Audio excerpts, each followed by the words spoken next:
Kisah Nabi Yakub alaihissalam.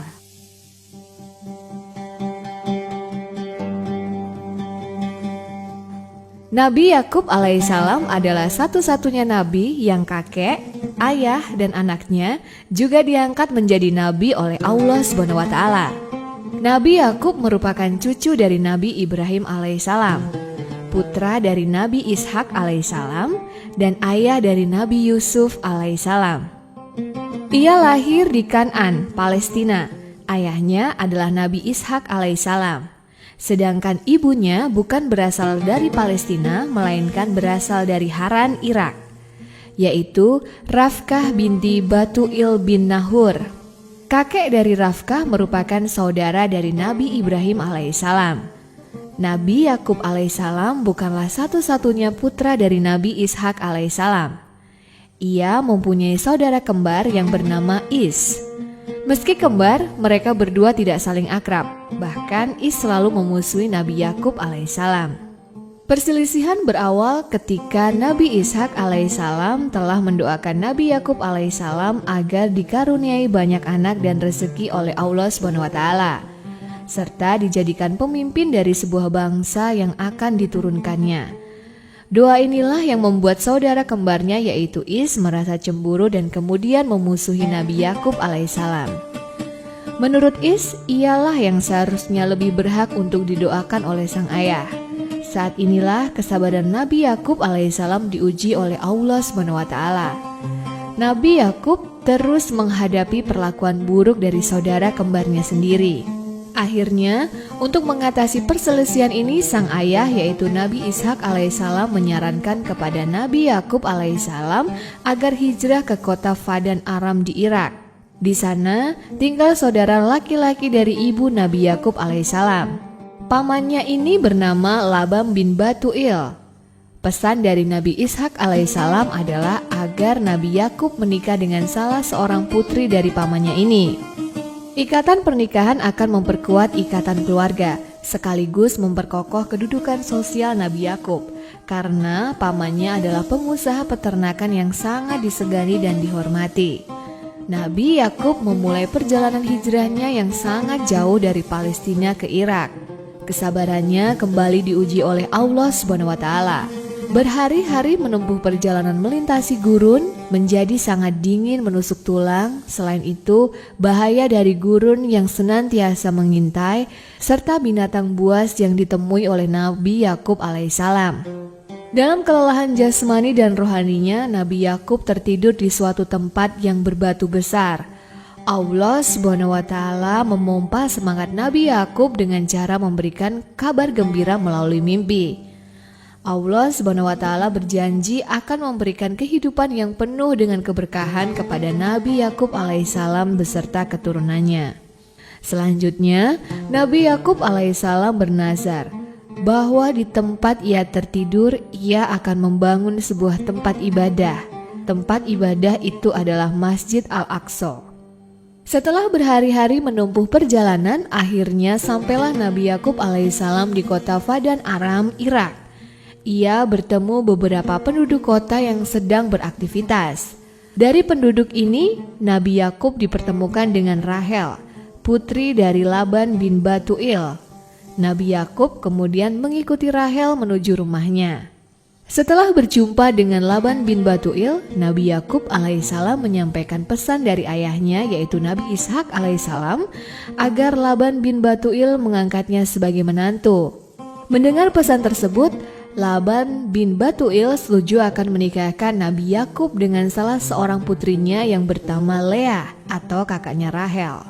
Tetapi syaratnya, Nabi Yakub alaihissalam harus membantu mengelola peternakannya selama 7 tahun lamanya terlebih dahulu, kemudian ditambah 7 tahun lagi untuk dinikahkan dengan putri Laban bin Batuil yang lainnya, yaitu Rahel.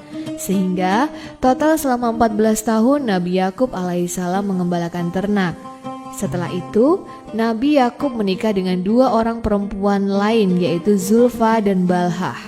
Pada masa Nabi Yakub alaihissalam, seorang diperbolehkan menikahi 2 perempuan kakak beradik. Ibnu Katsir menyebutkan bahwa di kemudian hari aturan itu dihapus dalam Taurat sehingga menjadi tidak diperbolehkan. Islam juga tidak memperbolehkan menikahi kakak beradik sekaligus. Nabi Yakub memiliki banyak kambing dengan jenis dan warna yang berbeda-beda. Tetapi semua anak kambing yang dilahirkan selalu berbulu putih. Ini merupakan salah satu mukjizat yang Allah berikan kepada Nabi Yakub. Semasa hidupnya, Nabi Yakub alaihissalam memiliki 4 orang istri, yaitu Leah, Rahel, Balhah, dan Zulfa. Dari Leah lahirlah 6 orang anak, yaitu Rubin, Syamun, Lawe, Yahuda, Yasakir, dan Zebalaon. Dan dari Rahel lahir 2 anak, yaitu Nabi Yusuf alaihissalam dan Bunyamin. Dari Balhah lahirlah 2 orang anak, yaitu Dan dan Naftali. Sedangkan dari Zulfa lahir 2 anak, yaitu Jad dan Asyir. Dari sekian banyak anak-anaknya, Nabi Yakub paling menyayangi Yusuf yang masih kecil.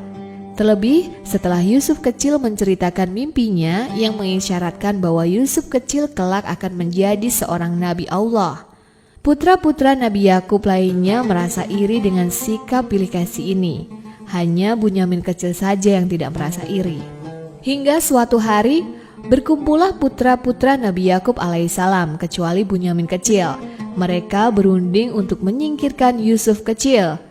Mereka mengajak Yusuf kecil pergi jauh dari rumah dan pulangnya mereka berbohong kepada sang ayah bahwa Yusuf kecil telah mati diserang kawanan serigala saat bermain. Sebagai bukti, mereka menyerahkan sepotong kain baju Yusuf kecil yang telah dilumuri darah kambing. Mendengar kabar tadi, Nabi Yakub alaihissalam sangat sedih dan menangis hingga matanya menjadi tidak dapat melihat. Ia bersedih bukan karena berpisah dengan Yusuf kecil, tetapi Nabi Yakub mengetahui bahwa putra-putranya telah berbohong. Selain itu, muncul kekhawatiran atas keimanan Yusuf kecil tanpa bimbingan Nabi Yakub alaihissalam. Meski demikian, Nabi Yakub tetap menahan amarah terhadap putra-putranya. Nah, kabar mengenai kondisi Nabi Yakub yang buta ini akhirnya sampai ke telinga Yusuf kecil yang telah berubah menjadi seorang nabi dan tinggal di Mesir sebagai pejabat negara. Ia menjadi penanggung jawab produksi bahan-bahan makanan di Mesir dan mengurusi pengelolaannya.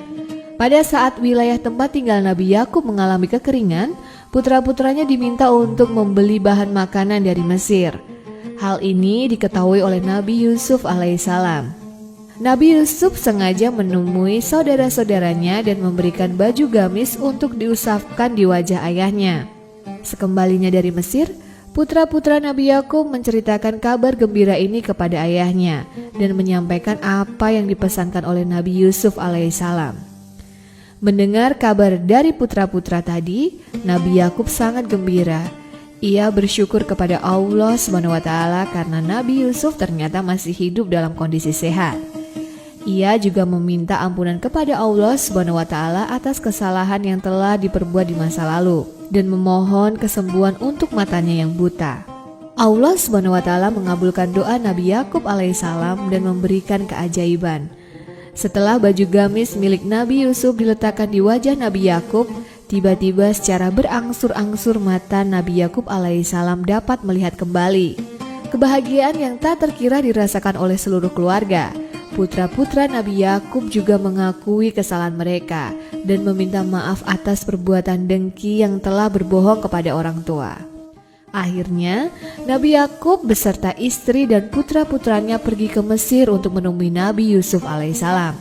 Demikian kisah Nabi Yakub alaihissalam. Semoga dapat meningkatkan keimanan kita kepada Allah SWT. Amin.